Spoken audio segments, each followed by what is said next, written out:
All right, friends, it's T-Man, and it's time for a Q&A educational video, broski. So I'm going to do an educational video again. I'm going to explain to these people about what newbie gains are. All right, going to explain to you about newbie gains, broski, and muscle memory. What this muscle memory really is. Here's the thing. I'm going to explain to you what nobody has ever explained to you on the internet, okay? So when you first come into the gym, you are a newbie, right? You call yourself newbie when you first come in, right? Okay. So you get something here. It's called a unique feature of eccentric, because we know eccentric exercise causes damage. So you are lifting in the full range, eccentric, concentric. However, it's the eccentric that causes the damage. So a unique feature of eccentric exercise is that untrained subjects become stiff and sore the day afterward because of what? Damage to muscle fibers. Now, they use the word untrained, right? So a unique feature of the eccentric part of the exercise is that untrained subjects become stiff and sore the next day due to what? Muscle damage. So untrained, we know that untrained subjects get damaged when they lift weights. Okay? All right. Now, if you go over here to nuclei overload, nuclei overload precedes hypertrophy. There's this map, this famous map when you scroll down. It tells you here that previously untrained muscles acquire newly formed nuclei by fusion of satellite cells preceding the hypertrophy, before hypertrophy can happen, right? So what happens? There's that word again, untrained. What's a unique feature of untrained eccentric exercise is that untrained subjects become what? Stiff and sore next day due to what? Muscle damage. So untrained, first training, satellite cell fusion. What happened there? What happened? They got damaged. They got damaged. The muscle fiber got damaged, and it activated what? The satellite cell. Yes. And now it's donating what? It's fusing. It's donating its nuclei, right? And it's building these myofibrillars, these sarcomeres in parallel and in series. Get it? And maybe an extra fiber. I'm not sure. It depends how much damage you got there. It could build a fiber, right? Okay. So you have an influx of these nuclei. Now, it says, now it hypertrophies. How does it hypertrophy? Muscles hypertrophy through contractile proteins. They're called sarcomeres. That's how they build. Get it? Yeah. That's the mass. That's the mass. I'm not talking about sarcoplasmic mass. I'm talking about myofibrillar mass. You can lose these sarcomeres and you can get them to come back. You understand me? They can atrophy. Atrophy means they go away. You lose them. All right. So now on detraining, now when it says atrophy, it says the nuclei are still there, but the sarcomere in series and in parallel that you may have gotten in your newbie gain, this is your newbie gain. I'll tell you what happened here. It reached the ceiling limit. So this thing reached the ceiling limit. Want to know why? So let me explain that first. So now that it hypertrophied, it can only hypertrophy so much. Want to know why? Because there was only so much damage there that was created to create these sarcomeres in parallel and in series. You understand me? So it doesn't need to donate any more nuclei, because the nuclei, they repair and remodel these sarcomeres in series and in parallel. They create them. They repair muscles. That's what nuclei do. They synthesize protein. They repair muscles. The satellite cell is a stem cell. It donates its nuclei. These nuclei, they run up and down these muscle fibers. They repair them. That's what they do. Now, the satellite cell can go back into quiescence and expand that satellite cell for future regenerative demands. Listen to the word. When it expands, when that pool expands, that regenerative pool, that means that there's some left over. So now that pool gets a little bit bigger. You understand me? It gets a little bit bigger, and these nuclei, they're still there. They're kind of like permanent, right? Because they're builders. They're like these little construction guys, construction workers. Okay. But what happened was you adapted. You adapted. Look. So now you reach the domain limit there, because it can't keep giving you more. It can only repair and remodel so many muscles in that one session. It can't keep building forever after one workout. Get it? So yeah, so domain size limit, eh? So if you scroll down here, it says MD size has a ceiling limit during what? Hypertrophic process, beyond which extra myonuclei are donated by the satellite cell to support what? Support further muscle growth. You understand me? Because it reached a limit. It already built these sarcomere in series and in parallel. Doesn't need to build anymore. It repaired it and remodeled it, okay? And here, that's what it looks like in this map. It repaired it and remodeled. It reached the ceiling limit right there during hypertrophic process at the top. Now, when let's say you detrain, you go away for a long time, okay? And maybe you starved your muscles. You didn't eat enough calories, like people say calories. You didn't eat enough to maintain those myofibrillars, okay? So then you start losing them over time, okay?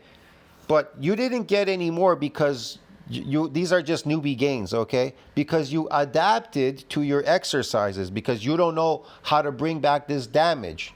But then again, you may have gotten some damage, right? I don't know. Maybe you did, maybe you didn't. Okay. So now they atrophy. See that how they atrophy down here at the bottom? There's some nuclei there. Okay. Now, what happens is when they tell you that you have this muscle memory, it isn't what you think it is, muscle memory. It isn't really muscle memory. You still have these nuclei. Notice you have a lot of nuclei there at the bottom. Remember, they're construction workers. Okay, so what happens? What's a unique feature of untrained subjects when they come back to the gym and you're untrained? So you're not trained anymore because you detrained. If you're detrained, that means you're untrained. So what happens when you're untrained and you come back to the gym and you lift weights? Well, these muscles are going to get what? They're going to get damaged, right? So what's a unique feature of the eccentric part when you come back to the gym and you lift? What's a unique feature of eccentric exercise? What's a unique feature? They get untrained subjects become what? Stiff and sore the next day due to what? Muscle damage. And if you get muscle damage, what do you get? You get fusion of what? The satellite cell. You've activated the satellite cell to come out of quiescence, right? It's going to donate its nuclei. It's going to proliferate, differentiate, fuse, right? It's going to repair and remodel what? More myofibrillars. Okay, so you're going to get an influx of more nuclei now in the second round. And then the old ones are still there. So why do you come back bigger and a little bit stronger? You come back faster the second time you come back. Well, because now you have more construction workers called nuclei, and they're working a lot faster to repair and remodel these muscles and a lot easier. Okay, I'll explain this. So now let's say that you are a person and you're shooting for these adaptations and muscle damage. Okay, what happens is every time you damage your muscles, with time, it can shorten. Now, the first time you come in, it takes 14 days, right? They repair and remodel. It takes about 14 days because this damage is a little bit longer than usual. Some people say it spills over to 5 days, 6 days. They still feel damaged or something. Okay, because you get massive damage usually in the beginning, that newbie gain phase. There's massive damage, so it could take 14 days. But none of you have discovered was this. What you have not discovered is, now I say 7 days to repair and remodel. I've always stuck to that 7-day plan, 7 days to repair and remodel. But with time, you will realize it can even shorten to a point where it only takes 5 days. Why is that? Because you have more nuclei. So every time you come back and you do something you shoot for this damage. Right? But here's the thing. I say 7 days because I find it better to go 7 days because I try to fool the muscle. I wanna trick the muscle. I wanna make sure that I'm completely repaired, remodeled, whatever. When I come back, I try to make it like as if I'm unaccustomed to doing this exercise. Even though I'm still accustomed to doing it, I want to trick it that I'm unaccustomed so I can bring back more damage in that session. But you can make it with time as a trained athlete, how should I put it, an advanced lifter. You will realize you can do it even in a shorter period of time of 5 days even sometimes. You understand me? You can do it within 5 days. But you don't want to do that. You don't want to come in within 5 days because then the damage is less. I find it's more in 7 days. Just trust me, it's on my experience. But anyways, the point is, yeah, it starts to shorten and shorten. It repairs and remodels a lot faster. That's what happens. And why does it repair and remodel a lot faster with every session when you come back? Because you got more nuclei. Every session you come back, you get a donation of these nuclei from the satellite cell because they have to be donated because they repair and remodel these new myofibrillars in series and in parallel. And then the rest of the extra satellite cells go back into quiescence to expand the satellite cell pool. For what? For further regenerative demands. So now, every time you come back, more satellite cells come out, more nuclei are donated. Get it? And so you got more construction workers to create these myofibrillars a lot faster. There's more workers repairing and remodeling faster. Now, if you have less of them, they don't repair that fast. They take 14 days. But now you notice it takes 7 days. and then with time, it could take as much as 5 days. You understand what I'm trying to explain to you? It could take as much as 5 days. So it takes less time each time. Each time you come back, it takes even less because it's doing it rapidly now because it's trying to adapt to your exercises. But we're not going to fall for that trick. We're going to come back every 7th day.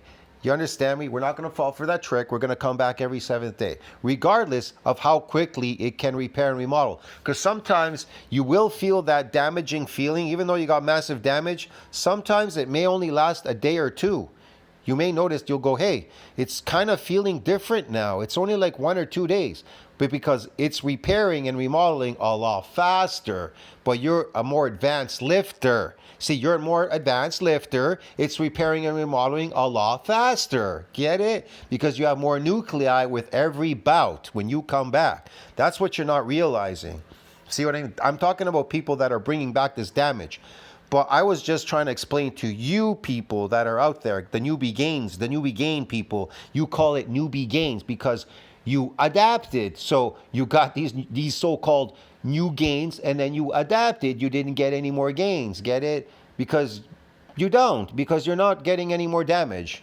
If you're not damaging, you're adapted and you're not getting any nuclei, you're not getting an expansion of the satellite cell pool, and you're not getting any more myofibrillar growth. Get it? If you're adapted to your exercises. See what I'm trying to explain to you? You'll know if you're getting an adaptation because you'll suffer from DOMS and you'll have all these bad experiences like, range of motion, stiffness, soreness, loss of whatever, strength, this, that, whatever. You understand me? The next day, for whatever. You'll feel these things happening in your body. But as you become advanced and you do eccentric overload exercise, you'll find that damage is going to feel different with time. But you have to be patient. You have to give it time. So with every bout you come back, you get additional nuclei. You keep getting newer ones. And then you notice you start getting brutally bigger and stronger and faster. It starts to accumulate like inflation. You understand me? Just like inflation. It starts small and then it takes off. Get it? It's a curve. It's a curve. It starts to go and then it keeps going higher and higher. You understand me? You just keep getting bigger and stronger. More nuclei, you're more enhanced because they repair and remodel. That's their job. They're progenitors. They're part of the progenitor family, the nuclear family, whatever you want to call it. Anyways, do you get the picture? I hope that helped, man. I don't know how else to explain it to you. If you can't understand it, then I cannot explain it to you, okay? And then there's one other thing I may bring up here. So, I don't know. Let me see. So that's what happens. You become adapted. So, much less damage in the second week.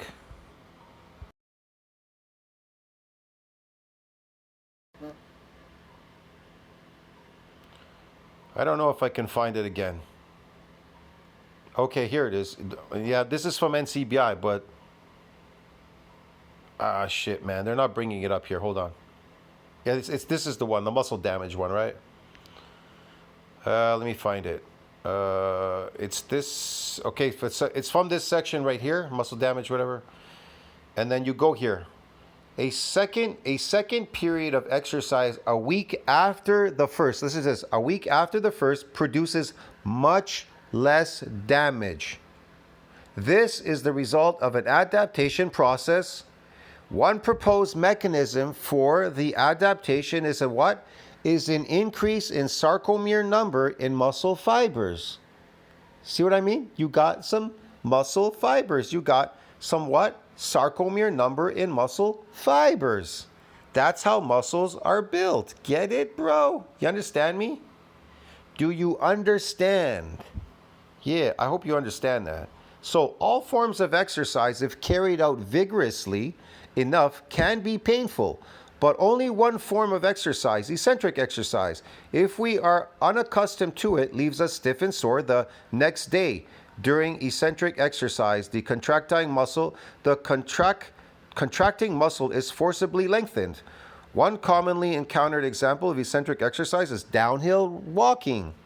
Yeah. You get the idea, whatever. Okay. So flexions against forced gravity is the process of muscle undergoing the eccentric contraction with each step. Yeah.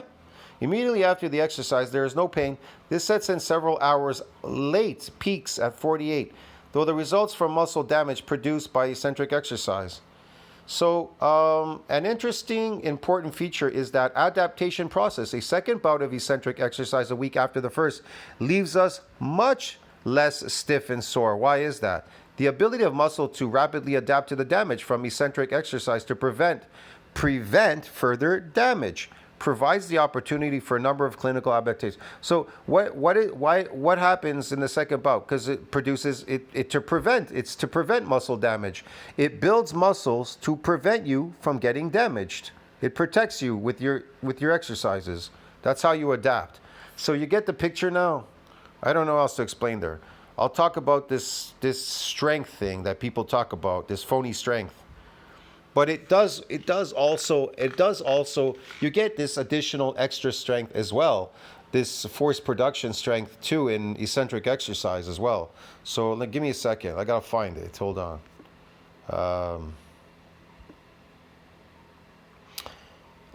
Let me see. Hold on here.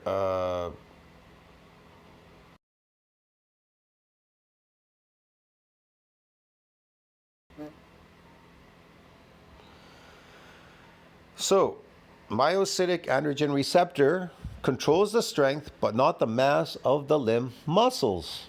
You get it? Yeah. So, the myocytic androgen receptor, it controls that strength, that extra strength that people get, like concentrically lifting.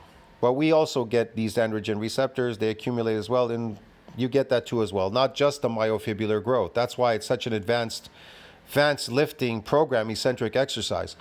But it does, but the androgen receptor does not control the mass of the limb muscles. What controls the mass of the limb muscles? Well, the muscle fibers, the nuclei, the satellite cells, and all that. When it builds it, this damage, whatever, the whole process, it controls that. Okay. There was one other one I was going to talk about. I can't remember right now. Shit. I don't know. I think that's enough. But you get the idea, okay? Anyways, I don't know what else to say there. Tell me what you think about that. Like, subscribe, support the channel. I'll see you in the next one, friends. Yes. So now you get the idea. Now you probably understand. I don't know what else. There's something else I wanted to bring up, but I just can't remember right now. Yeah, they bind with it, the hormones, whatever. It gives you force production. These sarcomeres give you force. They add to the force production. Then there's the motor units too as well. Oh, there's this. When people adapt, this is what they get when they adapt. So what happens when you adapt your exercises?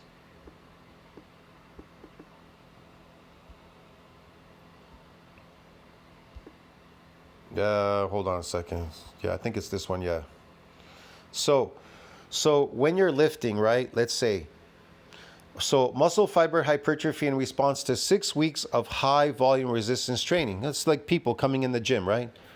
they're lifting, right? Well, this test is really short. They just want to show you what's happening because they're not going to put money into this. It's just not worth it. So they did this test. They paid whatever. It's costly, whatever. So 6 weeks of high volume resistance training in trained young men is largely attributed to what? Why is it largely attributed to sarcoplasmic hypertrophy and not myofibrillar? Why is it attributed to sarcoplasmic and not myofibrillar? Why is this training 6 weeks? Why is it largely attributed to sarcoplasmic but not myofibrillar growth? Want to know why? Because what was it back here? What did we just read? Because here, I'll tell you why. Because a second period of exercise a week after the first produces what? Much less damage. One of the results of the adaptation process, one proposed mechanism. I already know the rest of them, the repeated bout effect and a bunch of other ones, okay? But one of the proposed methods is the mechanism for the adaptation is an increase in sarcomere number and muscle fibers. That's one of them. And then it takes on a life of its own. It's called sarcoplasmic hypertrophy. You're adapted. You come in the gym. You're a lifting slave now. Get it? You're performing endurance slave. Okay. So what would be another one? The repeated bout effect phenomena.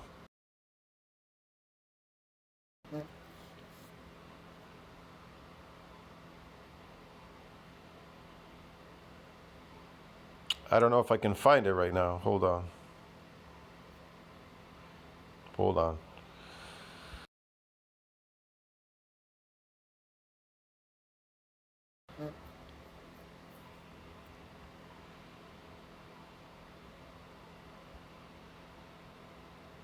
So, protective effect and muscle damage, single body eccentric exercise. So, recent advances in the understanding of the repeated bout effect, the protective effect against muscle damage from a single bout of eccentric exercise. Well, we know that one proposed mechanism was what? The number in sarcomeres. So, you got these sarcomeres, more sarcomeres, right? And the sarcomeres, that's one proposed method. The sarcomeres, that makes it resistant from further assaults from your exercises. Okay. So it protects it. That's what it does right here. It's an adaptation process, the adaptation process. Anyways, DOMS. Here's another thing. These are the symptoms you're looking for, like DOMS part 1. So if you read DOMS part 1, you probably know this. You've probably seen this in my videos. I've done it before. DOMS part 1, right? So what is DOMS? Well, it's a type of ultrastructural muscle injury. That's what it is. It's damage to the muscle fiber. It's, whatever. The manifestation of DOMS is caused by eccentric or unfamiliar forms of exercise. See what I mean? Listen to what they say. Eccentric or unfamiliar forms. So anything eccentric you do, you're going to get this damage. But here's the kicker.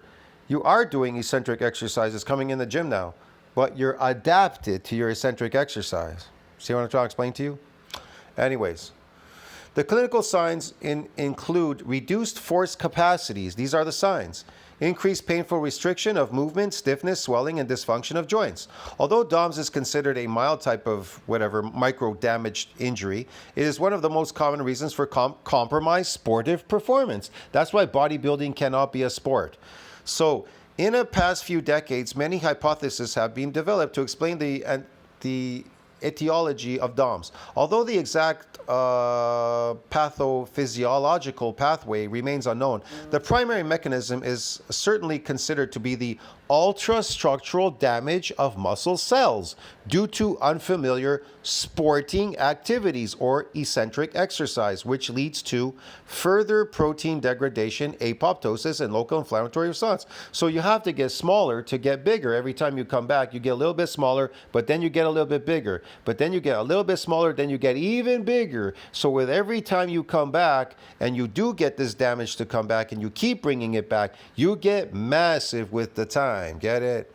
But you get the idea, whatever. I can't explain this anymore, man. This is just going to drive me nuts. I don't know what else to explain to you.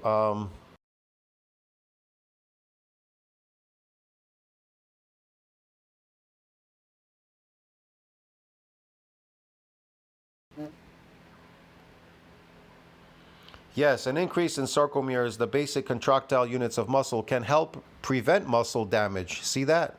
So when you build muscle, it prevents muscle from being damaged with a second bout. It's complicated. Your body builds muscle to protect.